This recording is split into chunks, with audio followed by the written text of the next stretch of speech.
short video shows you how to use the indicator BirdTypes when using Checking for Change, a practical guide to checking whether sites newly managed for conservation are on track to improve.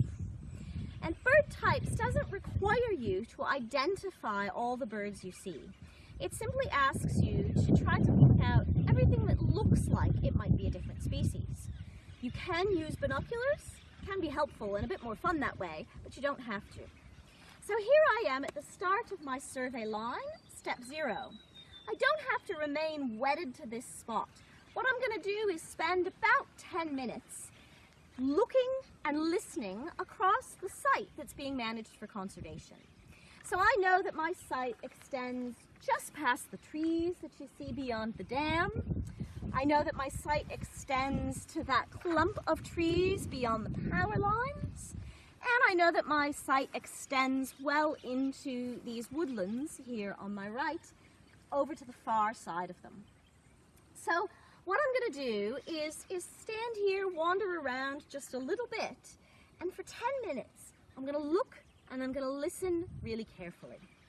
And if I can recognize species, some will be obvious, like magpies, I'm going to write down magpie on my data sheet.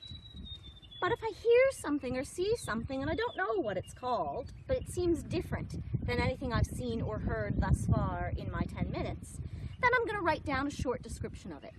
And at the end, I'm going to count up all the different types of birds that might be different species that I saw or heard. And so it might be something like squeaky flock that I'm hearing right behind me, even if I'm not sure what that species is. Over here, I just saw a bird fly past that was sort of a small to medium dark bird with very triangular wings. So I might write that down on the sheet. And sometimes you might see really small birds doing a scooping kind of flight. And that's something you could write down. And you count all of those up at the end, and that's the number of bird types you've seen on the site.